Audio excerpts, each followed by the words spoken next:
Predisposti piani antiterrorismo del Comitato per l'Ordine e la Sicurezza, massima attenzione soprattutto per attacchi in vista dei festeggiamenti per Natale e Capodanno a Venezia e Mestre. Resta flebile ma non si è ancora spenta la speranza che i medici di base del Veneto ritirino lo sciopero proclamato per il 13, 14 e 15 dicembre, che porterebbe alle famiglie disagi ancora maggiori di quelli provocati finora. Ha dimenticato la piastra accesa in cucina e sono divampate le fiamme nel palazzo del consolato francese. L'anziano inquilino è rimasto intossicato. Mentre si attende l'esito dell'autopsia per capire che cosa abbia portato alla morte il 18enne annegato a Sacca Sestola, compare il nome di un indagato. Ladri senza ritegno hanno rubato 50 stelle di Natale destinate alla vendita per la raccolta fondi dedicata alla ricerca contro la leucemia. Volontari, è vergognoso, non hanno alcun ritegno. È l'avvocato Angelo Parrote, candidato sindaco del Movimento 5 Stelle a San Donà di Piave, 59 anni, laureato a Padova, sposato e padre di 2 figli. Parrotta milita dal 2007 nelle file del partito di Grillo.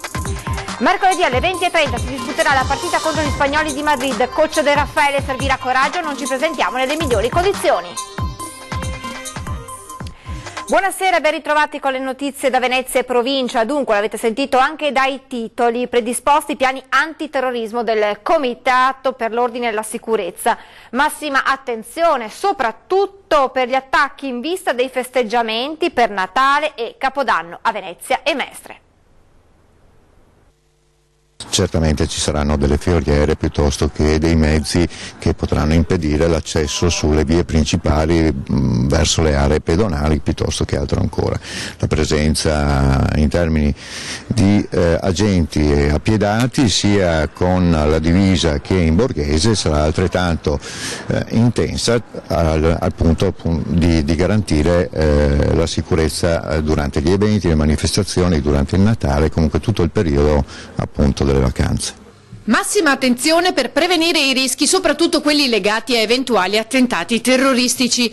Per Venezia, Mestre e provincia sono in fase di elaborazione piani di sicurezza che dovranno garantire lo svolgimento di Natale e Capodanno, limitando il più possibile il pericolo di attacchi. Misure preventive stabilite dal Comitato per l'Ordine e la Sicurezza con la partecipazione di prefetto e questore, ma ancora in fase di definizione, specifica D'Este. Assicurarci su tutte le forme possibili di eventuali minacce di qualunque natura certamente è un punto, è un focale per noi in questo momento sul quale stiamo ultimando i sopralluoghi e quindi le decisioni ultime. A Mestre andranno protetti i mercatini del centro e in generale le aree dello shopping natalizio. A Venezia le aree più popolate sono già state oggetto di accurati piani di sicurezza attivati in occasione di grandi eventi come il Carnevale e il Redentore. In piazza San Marco non ci saranno i fuochi d'artificio.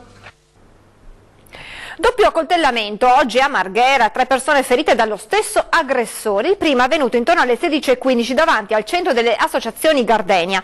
Un cittadino marocchino ha incrociato un cittadino tunisino riconoscendo colui che pochi giorni prima gli aveva rubato il telefonino. Gli ha chiesto di ottenerlo indietro e per tutta risposta il tunisino è stato il coltello e lo ha colpito con 2 fendenti, uno alla gola e l'altro alla gamba. Non contento ha raccolto una pietra e gliel'ha lanciata contro, colpendolo in testa, poi si è dato alla fuga. Il marocchino, rimasto ferito, è stato ricoverato all'ospedale ma non sarebbe in pericolo di vita. Circa un'ora dopo il nuovo accoltellamento davanti al bar San Marco, il tunisino seduto ha cominciato ad offendere tutti i passanti, prendendosela soprattutto con gli italiani con offese varie. Marito e moglie residenti in zona si sono avvicinati e gli hanno chiesto di smetterla. A quel punto l'uomo ha tirato fuori nuovamente il coltello e ha ferito il marito in modo grave e la moglie in modo leggero. Poco dopo il tunisino è stato arrestato dai poliziotti delle volanti. Torniamo ora ad occuparci dell'agitazione dei medici di base perché riprende la trattativa con la Regione. Resta flebile ma non si è ancora spenta la speranza che i medici di base del Veneto ritirino lo sciopero proclamato per il 13, 14 e 15 dicembre, che porterebbe alle famiglie disagi ancora maggiori di quelli provocati dal fermo del mese scorso. Una delle condizioni poste dai camici bianchi era che la Regione si sedesse al tavolo e così è stato fatto. In mattinata la trattativa è ripresa con un incontro tecnico a Palazzo Balbi, sede della Giunta regionale. Assente l'assessore alla Sanità, impegnato a Roma in conferenza Stato-Regioni, a rappresentare le ragioni del Veneto, il direttore generale della Sanità Domenico Mantoan, che ha parlato di clima collaborativo. Sono stati approfonditi pressoché tutti gli aspetti della questione, informano laconici da Palazzo Balbi.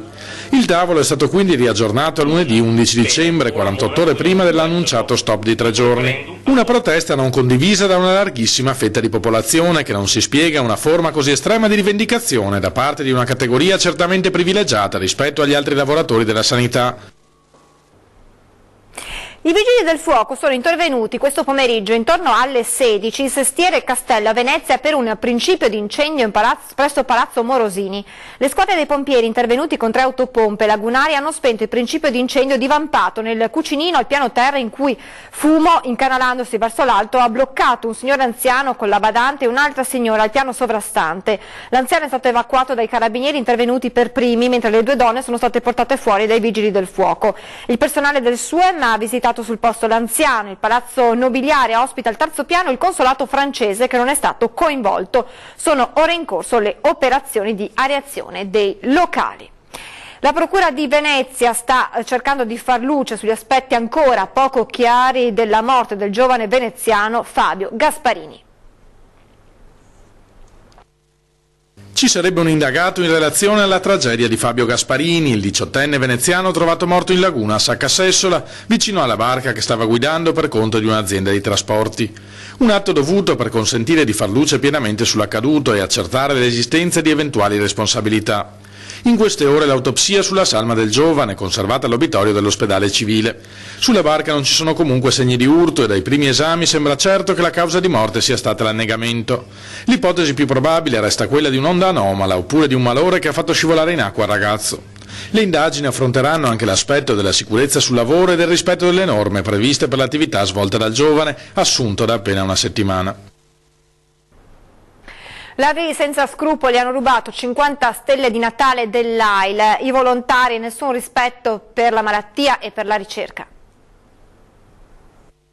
Non c'è rispetto nemmeno per la solidarietà, questa volta nel mirino dei ladri le stelle di Natale dell'AIL a Oriago di Mira. È andato a caricarsi le stelle dal fiorista, ha chiuso la macchina, è entrato per avere la bolla di accompagnamento perché necessariamente noi dobbiamo girare a norma.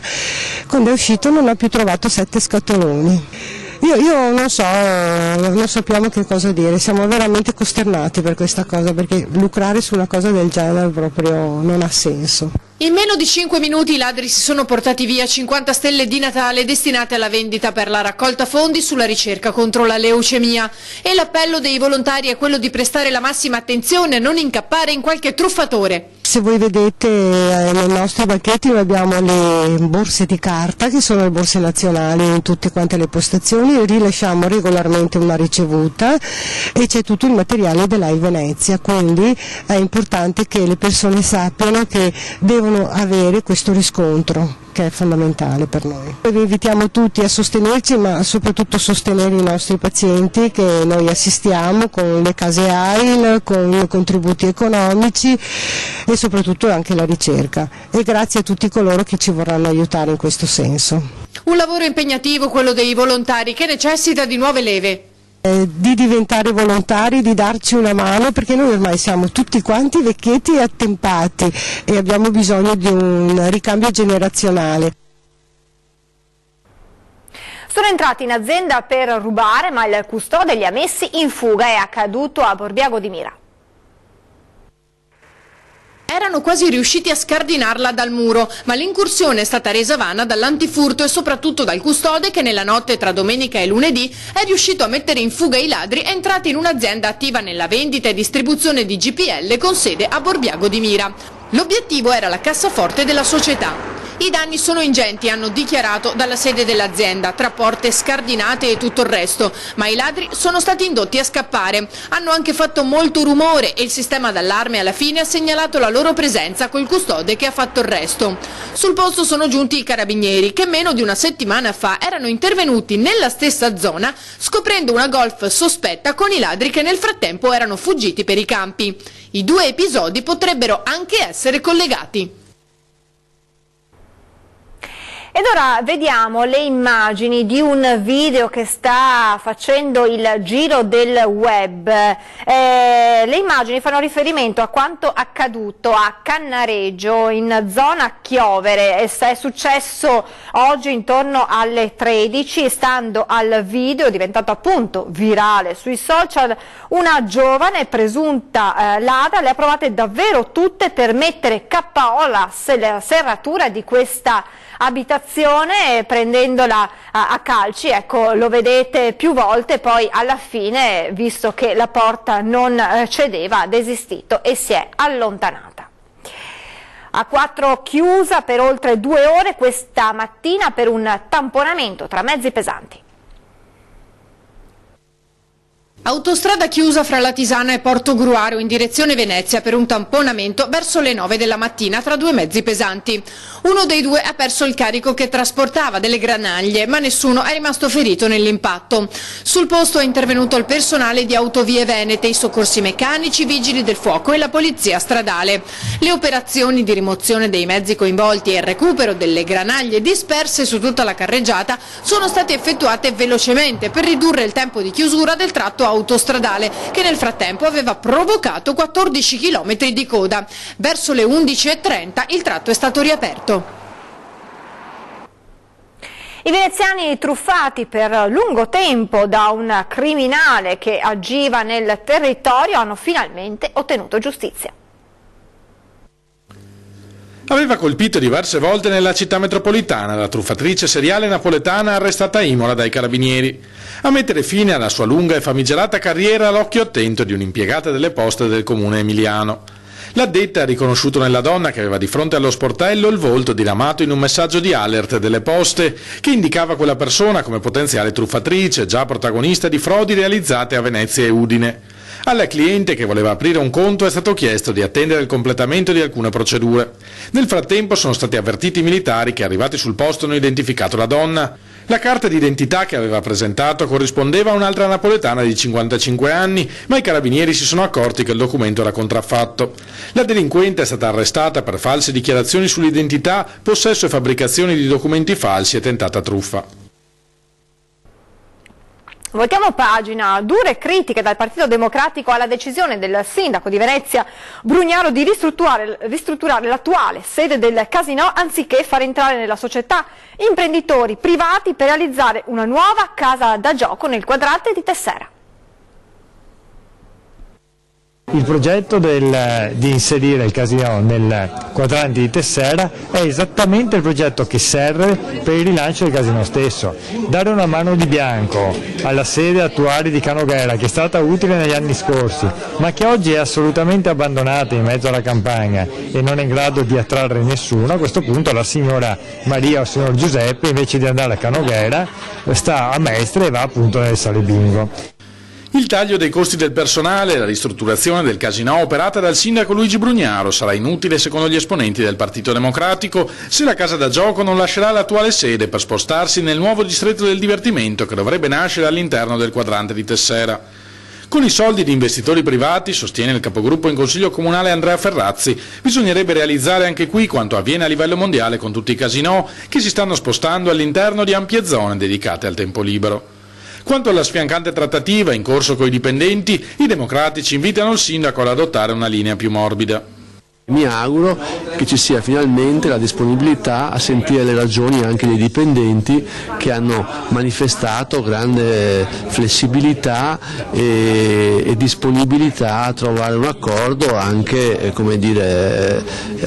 penalizzando quella che è la loro posizione e le rendite di posizione di cui hanno beneficiato fino ad oggi. Ci fermiamo adesso per qualche minuto di pubblicità, restate con noi, a tra poco.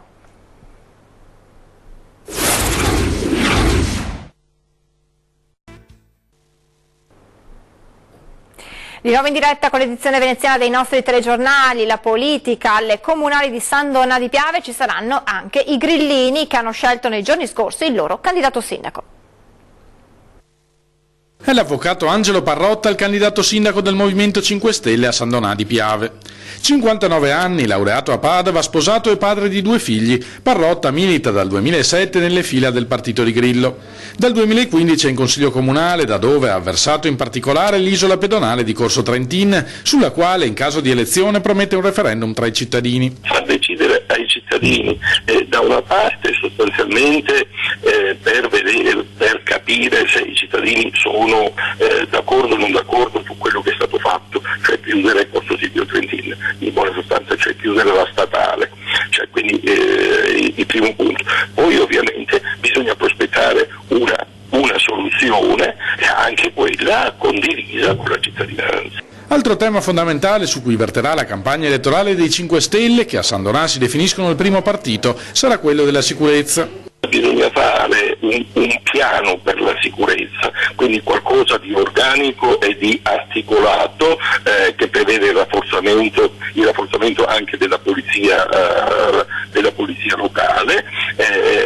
Serve nel concreto anche un controllo degli immobili per capire chi sono, quanti sono, se sono a norma con gli impianti. Vi ricordo la nostra rubrica, lo dico ad antenna, per segnalarci problemi o disservizi che non riuscite a risolvere. Fate le vostre segnalazioni inviando un sms o WhatsApp 351 1755 340, scrivendo una mail a redazione@antena3.it o ancora lasciando un messaggio in segreteria telefonica, il numero 0422 02 30 898. Lasciate una breve descrizione di quello che è il problema e un vostro numero di telefono. Siamo ora allo sport, basket. L'Umana Reyer vola in Spagna, ma non sarà una partita facile, visti i numerosi infortuni che hanno colpito gli Orogranata. Dopo una breve pausa, i campioni d'Italia volano in Spagna nella 7ª giornata di Champions League per affrontare Estudiantes, la seconda squadra di Madrid. Forse fisicamente la squadra più grande che abbiamo incontrato insieme a Banvit, una squadra molto atletica, una squadra che ama molto correre il campo, con giocatori, un bel mix di giocatori sia esperti che di talento. Una squadra forte che i ragazzi di coach De Raffaele dovranno affrontare presentandosi nelle condizioni purtroppo non ideali. Sarà molto importante secondo me intanto impattare questa loro intensità, secondo limitare molto questi tanti tiri che prendono nei primi momenti dell'azione e quindi avere la capacità di coprire molto bene il contropiede, e per far questo servirà un attacco bilanciato. Dall'altra parte l'altro obiettivo sarà quello di cercare di farli attaccare più possibile a metà campo. Detto tutto questo, è naturale che non andiamo nelle migliori condizioni. Fischio di inizio mercoledì alle 20:30. Vi ricordo l'appuntamento con 20:10 che torna questa sera, ospiti in studio Giovanni Giusto, consigliere della Lega Nord di Venezia, e Nicola Pellicani, consigliere comunale del Partito Democratico di Venezia. Con questa edizione è davvero tutto, vi lascio le previsioni del tempo, io vi ringrazio per averci seguito e vi auguro un buon proseguimento di serata. Arrivederci.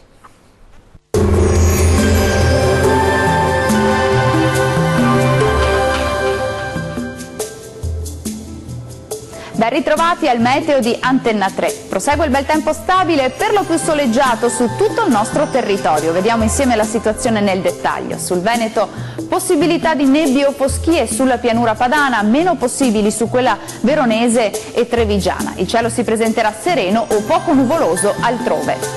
Vediamo le temperature, le massime saranno comprese tra 5 e 8 gradi, valori notturni sotto zero ovunque. Spostiamoci ora a vedere che tempo farà sul Friuli Venezia Giulia. Un'altra giornata decisamente soleggiata sulla nostra regione, con il cielo che sarà sereno o poco nuvoloso. Da segnalare soltanto la possibile formazione di foschie sulla pianura pordenonese. Vediamo le temperature, le massime saranno comprese tra 6 e 10 gradi, valori notturni tra -2 e 0 gradi. E concludiamo con uno sguardo alla situazione meteorologica del Trentino Alto Adige. Continua la presenza dell'alta pressione sulla nostra regione e dunque sarà bel tempo. Il cielo si presenterà decisamente sereno e terso su tutto il territorio. Vediamo anche in questo caso le temperature, le massime saranno attese sui 7-8 gradi, valori minimi fino a meno 4 gradi a Bolzano, 0 gradi invece a Trento. Il mare sarà generalmente calmo, i venti deboli occidentali sulle zone costiere e moderati al largo. Dal meteo per ora è tutto, arrivederci al prossimo aggiornamento.